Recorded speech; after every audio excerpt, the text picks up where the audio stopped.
وہ web site پہ بھی اویلیبل ہے, آن لائن بھی اویلیبل ہے, کھول کے دیکھ لیتے.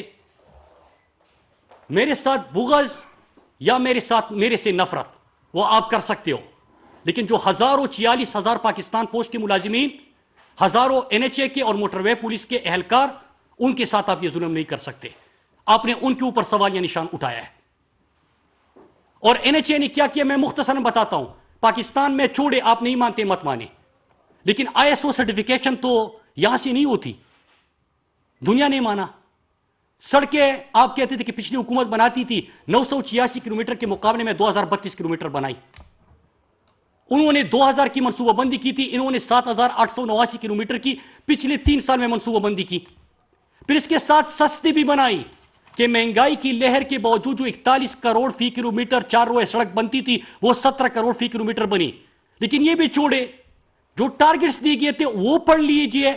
اور ان ٹارگٹس کے علاوہ میں آپ کو 3-4 چیزیں بتا دوں کہ NHA کی آمدن میں 128% اضافہ, مطلب 107 ارب کا اضافہ ہوا. آپ یہ سوال کر سکتے ہیں اور کرنا چاہیے کہ جو 2 موٹر وے کے اوپر ٹول ٹیکس بڑھائے, تو ذرا یہ بھی سنیے کہ 117 ٹول پلازوں کے اوپر میں نے کسی کے اوپر ٹیکس نہیں بڑھایا. 2 ٹیکس جو بڑھا ہے وہ ہمارے بیٹ رپورٹرز بھی یہاں پہ بیٹھے, ان کو پتا ہے کہ 2015 سے 35 تک نواز شریف نے معاہدہ کیا تھا. لیکن اس کی بات کیسے بڑھی؟ اس لیے بڑھی کہ آپ نے یہاں پہ ٹیکنالوجی کا استعمال شروع کر دیا. ہمارے پاکستان کا واحد ادارہ جو اس وقت ای بڈنگ, ای بلنگ اور ای ٹینڈرنگ میں گیا وہ NHA کا ادارہ ہے. اس وقت ہم ای پروکیورمنٹ پہ جا چکے ہیں. پاکستان کے 13,000 کلومیٹر شاہراہوں کی ہم نے GIS میپنگ مکمل کر دی. آپ کوئی قبضہ نہیں کر سکتا. کرپشن کے دروازے بند کر دیے کہ ہم نے ای پروکیورمنٹ کا آغاز کر دیا. قبضے کے دروازے بند کر دیے کہ ہم نے GIS میپنگ کر دی. پھر اس کے ساتھ ساتھ ITS سسٹم کا ہم نے آغاز کر دیا اور باقی موٹر پہ کے جا رہے ہیں. پاکستان پوسٹ 2-3 باتیں کروں گا, زیادہ تفصیلات میں نہیں جاؤں گا کیونکہ میرا کسی اور ایشو کے اوپر بات کرنی ہے, اسی جو آج کل ہو رہا ہے. پاکستان پوسٹ میری بات نہ مانے. اقوام متحدہ کی جو بین الاقوامی رینکنگ ہماری آتی ہے, پچھلے 3.5 سال میں ہم 94 میں سے 62 نمبر پہ آگے 32 درجے ترقی کی. یہ پاکستان پوسٹ نہیں کہہ رہا, یہ محمود راشد نہیں کہہ رہا, یہ اقوام متحدہ کا جو ادارہ ہے یونیورسل پوسٹل یونین عالمی رینکنگ بتا رہی ہے آپ کو. 13 سال بعد کہ جب فیٹ اپ کے آپ کے اوپر تلوار لٹک رہی تھی, آپ فائنینشیل سروسز نہیں کر سکتے تھے, پرانا بزنس آپ کا بند ہونے جا رہا تھا, آپ 13 سال بعد خسارے سے پاکستان پوسٹ نکل آئے اس مالی سال میں. پھر موٹر وے پولیس میں آپ نے ڈرون کیمروں کا آغاز کیا, ڈپلائمنٹ بڑھائی, آپ پہلی پاکستان کی روڈ سیفٹی پالیسی لے کے آئے, ڈرائیونگ لائسنس کو آپ نے 24/7 کر دیا. اس طرح بہت ساری چیزیں ہیں. لیکن